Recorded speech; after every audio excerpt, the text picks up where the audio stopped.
ناظرین، اس میں صاف صاف دیکھا جا سکتا ہے کہ یہ کوئی رگبی بال کی شکل جیسا میٹیلک آبجیکٹ ہے جو ایئرپورٹ کے اوپر فلائی کر رہا ہے۔ ابھی پائلٹ نے اس کو ٹریک ہی کیا تھا کہ اچانک اس نے ایک انوکھا کرتب کر کے دکھایا۔ یہ سمندر کی طرف گیا اور چند سیکنڈز کے لیے پانی کے اندر چلا گیا۔ باہر نکلنے کے بعد 4 منٹوں تک دوبارہ اس کو تھرمل کیمرہ ٹریک کرتا رہا، لیکن اس کے بعد جو ہوا اس نے پائلٹ اور تمام پیٹرولنگ کرو کے ہوش ہی اڑا دیے۔ یہ 2 حصوں میں اسپلٹ ہوا اور پھر آنکھوں سے اوجھل ہو گیا۔ اس کے بعد نہ اس کو تھرمل امیجنگ کیمرہ پکڑ سکا اور نہ ہی پیٹرولنگ کرو۔ یہ کیا چیز تھی، کہاں سے آئی تھی اور آخر آنکھوں کے سامنے سے غائب کیسے ہو گئی؟ اس ویڈیو کی خاص بات یہ ہے کہ یہ ایک نیوی پلین پہ لگے لاکھوں ڈالر کے تھرمل کیمرہ سے ریکارڈ کی گئی ہے۔ یو ایس گورنمنٹ نے اس ویڈیو کی فورینسک جانچ کرنے کا فیصلہ کیا۔ سب سے پہلے تو یہ دیکھا گیا کہ یہ ویڈیو اصلی بھی ہے کہ نہیں، کہیں اس کو ایڈٹ تو نہیں کیا گیا، کیونکہ یہ ویڈیو یو ایس نیوی کے ایئر پلین سے ریکارڈ کی گئی تھی، اسی وجہ سے اس میں بے شمار ڈیٹا موجود ہے۔ ویڈیو پہ شو ہونے والے جی پی ایس کوآرڈینیٹس اور ٹائم کو جب ریڈار پہ ریکارڈ ہونے والے ڈیٹا سے میچ کیا گیا تو یہ بات ثابت ہو گئی کہ یہ پلین اس دن اس جگہ موجود تھا۔ تھرمل کیمرہ جو کہ آبجیکٹس کے ٹیمپریچر کے حساب سے اس کو بلیک اور وائٹ میں ڈیفرینشیٹ کرتا ہے، اس کے ذریعے رات کے وقت بھی چیزوں کو آسانی سے دیکھا جا سکتا ہے۔ کیمرہ کے فیچر کو استعمال کر کے جب اس آبجیکٹ کا ٹیمپریچر دیکھا گیا تو یہ 104 ڈگریز فahrenheit یا پھر 40 ڈگری سیلسیس تھا۔ یعنی یہ شک بھی کلیئر ہو گیا کہ اس میں کسی قسم کا جیٹ انجن نہیں لگا، کیونکہ جیٹ انجن کی ہیٹ اس سے کئی گنا زیادہ ہوتی ہے۔ یہ آبجیکٹ اصل میں کتنا بڑا ہے اس کا اندازہ ویڈیو کے اس فریم کی مدد سے لگایا گیا۔ اس میں آبجیکٹ ایک لائٹ پول کے پیچھے سے گزرتا ہے۔ لائٹ پول جو عموماً صرف 8 یا 10 انچ موٹا ہوتا ہے، اس کے مقابلے میں دیکھا جائے تو یہ صرف 3 یا 4 فٹ سے زیادہ بڑا نہیں لگتا۔ اتنا چھوٹا آبجیکٹ، کیا یہ کوئی بیلون تو نہیں؟ ایکسپرٹس کا کہنا ہے کہ اس دن ہوا کی اسپیڈ 30 کلومیٹرز پر آور تھی اور یہ آبجیکٹ ونڈ کے اگینسٹ فلائی کر رہا تھا، جو کہ کسی بیلون کے لیے کرنا تو امپوسیبل ہے۔ اس آبجیکٹ کا پانی میں جا کر واپس نکلنا، 2 حصوں میں ڈیوائیڈ ہو جانا اور پھر دیکھتے ہی دیکھتے اس کا غائب ہو جانا، یہ سب اس بات کی نشانی ہے کہ یہ کوئی معمولی چیز تو نہیں ہے۔ گورنمنٹ آفیشلز کی انویسٹیگیشن کے بعد یہ نتیجہ نکالا گیا کہ یہ واقعی کوئی ان آئیڈینٹیفائڈ فلائنگ آبجیکٹ یعنی یو ایف او ہے۔ یا یو ایف اوز واقعی میں ایگزسٹ کرتے ہیں؟ اس سیدھے سادے سوال کا جواب بھی سیدھا سادہ ہی ہے۔ جی ہاں، یو ایف اوز ایگزسٹ کرتے ہیں۔ یہ کوئی پہلی بار نہیں بلکہ ماضی میں کئی بار لوگوں نے ان آئیڈینٹیفائڈ فلائنگ آبجیکٹس کو دیکھا ہے۔ یو ایف اوز کا ایگزسٹ کرنا اس بات کی نشانی ہے کہ ہمارے ارتھ کے باہر کہیں نہ کہیں لائف کی ایک ایسی فارم ضرور موجود ہے جو ٹیکنالوجی میں ہم سے بہت زیادہ ایڈوانسڈ ہے۔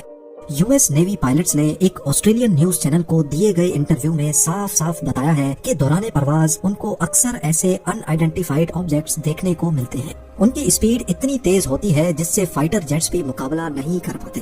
ایک پائلٹ کا کہنا تھا کہ یہ آبجیکٹس 20,000 کلومیٹرز پر آور سے بھی زیادہ تیز فلائی کر سکتے ہیں، جبکہ دنیا کا سب سے تیز اڑنے والا پلین X-15 ہے جو میکسیمم 7,300 کلومیٹرز پر آور کی اسپیڈ تک پہنچ سکتا ہے۔ ابھی جو ویڈیو آپ نے دیکھی اس کے ہیٹ سگنیچر میں یو ایف او کا ٹیمپریچر صرف 104 ڈگریز نوٹ کیا گیا۔ آج تک ہم ایسی کوئی ٹیکنالوجی ایجاد نہیں کر پائے جو فلائی بھی کرے اور وہ بھی بغیر ہیٹ کے۔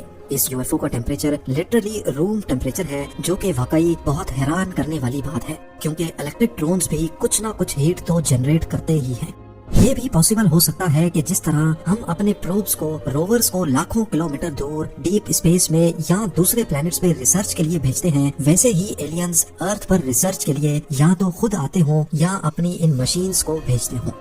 اگر ٹیمپریچر کی بات کو نظر انداز بھی کیا جائے تو اس کا پائلٹ کی آنکھوں کے سامنے 2 حصوں میں اسپلٹ ہو جانا، پھر اچانک آنکھوں سے اور تھرمل کیمرہ سے غائب ہو جانا، اس بات کی نشانی ہے کہ یہ ضرور کوئی ایکسٹرا ٹیریسٹریل آبجیکٹ ہے۔ آپ کو یہ بھی بتاتے چلیں کہ یو ایف او کو اسپلٹ ہوتے صرف ایک بار ہی نہیں دیکھا گیا۔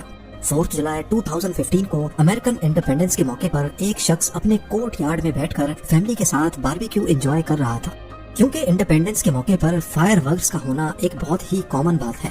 اسی وجہ سے اس کی نظریں بھی آسمان پر ٹکی تھی۔ اچانک اس نے کیا دیکھا کہ چمکتی ہوئی ایک چیز آسمان پر بہت آہستہ آہستہ چل رہی ہے۔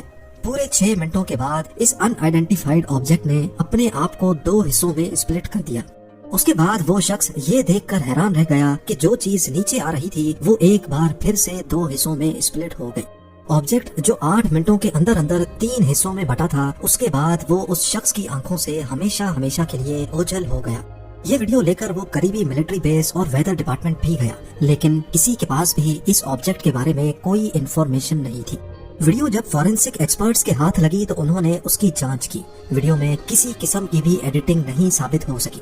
اس ویڈیو میں دیکھنے والے آبجیکٹس کو مختلف چیزوں سے بھی جوڑا گیا، جیسا کہ پرندہ، ڈرون یا پھر کوئی ہوائی جہاز۔ لیکن ایکسپرٹس کا کہنا ہے کہ یو ایس میں ریگولیشنز کی وجہ سے ڈرونز اتنی ہائٹ تک فلائی نہیں کر سکتے، اور نہ ہی پلین کی باڈی میں لائٹ ریفلیکٹنگ مٹیریل لگانے کی پرمیشن ہوتی ہے۔ یہ کوئی میٹیورائٹ بھی نہیں ہے، کیونکہ یہ کافی دیر تک آسمان پر ایک ہی پوزیشن میں نظر آتا رہا، جبکہ میٹیورائٹس 1 سیکنڈ کے اندر اندر آنکھوں کے سامنے سے گزر جاتے ہیں۔ اگر یہ آبجیکٹ ان میں سے کچھ بھی نہیں ہے تو اس کو ان آئیڈینٹیفائڈ فلائنگ آبجیکٹ کہنا بالکل بھی غلط نہیں ہوگا۔ یو ایف اوز اور ایلینز کا ٹاپک ہمیشہ سے ہی زیر بحث رہا ہے۔ پہلے تو اس کو صرف سائنس فکشن کی حد تک ہی رکھا جاتا تھا، لیکن اب پہلی بار یو ایس گورنمنٹ نے آفیشلی اس بات کا اقرار کیا ہے کہ یو ایف اوز ایگزسٹ کرتے ہیں۔ پینٹاگون سے ریلیز ہونے والی دوسری یو ایف او ویڈیو بھی ملٹری پلین پہ لگے تھرمل کیمرہ سے ریکارڈ کی گئی تھی۔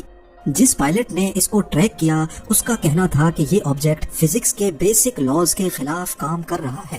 یہ راؤنڈ شیپ کا آبجیکٹ دوسروں کے مقابلے میں کافی اونچائی پر تھا، اور یہ 120 ناٹ ونڈ سپیڈ کے خلاف جا رہا تھا۔ اس نے دوران پرواز کئی بار اپنی پوزیشن بھی بدلی، کبھی وہ ٹلٹ ہو جاتا تو کبھی روٹیٹ کرنے لگتا۔ انویسٹیگیشن اور ویڈیو فورینسک کے دوران ایکسپرٹس اس آبجیکٹ کو کسی بھی ایسی چیز سے نہیں جوڑ سکے جو ارتھ پر پائی جاتی ہو، اسی وجہ سے اس کو بھی یو ایف او ڈکلیئر کر دیا گیا۔ جہاں یو ایف اوز کی بات آتی ہے وہاں ایلینز کا ذکر نہ ہو، ایسا کیسے ممکن ہے؟ ناسا نے کئی ایسے ایکزو پلینٹس ڈھونڈے ہیں جہاں زندگی پانے کے اثرات ملے ہیں، لیکن یہ ضروری بھی نہیں ہے کہ جن کو ہم ایلینز کہتے ہیں ان کے ہماری طرح کے فیچرز بھی ہوں، اور ان کو زندہ رہنے کے لیے ہماری طرح آکسیجن اور پانی کی ضرورت ہو۔ ایک تھیوری یہ بھی ہے کہ جس طرح ارتھ پر زندگی پانی اور آکسیجن کی وجہ سے چلتی ہے، ہو سکتا ہے کہ ایلینز کی باڈی آکسیجن کے علاوہ کسی اور گیس کے حساب سے بنی ہو۔ پودے اور درخت اس تھیوری کی ایک کلاسک ایگزامپل ہیں۔ ان کو زندہ رہنے کے لیے پانی اور آکسیجن کے ساتھ ساتھ کاربن ڈائی آکسائڈ کی ضرورت بھی ہوتی ہے۔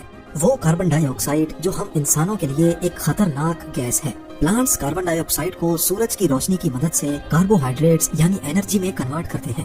اب جب ہمارے سامنے ہی پلانٹس کی ایک کلاسک ایگزامپل موجود ہے تو کیا ایسا ممکن نہیں ہو سکتا کہ کسی ایسے پلینٹ پہ جو ہماری نظر سے تو زندگی کے قابل نہیں، لیکن اصل میں وہاں کا اپنا ہی ایکو سسٹم ہو جس میں طرح طرح کی مخلوق بستی ہو؟ آپ کی اس بارے میں کیا رائے ہے؟ مجھے کامنٹ سیکشن میں ضرور بتائیے گا۔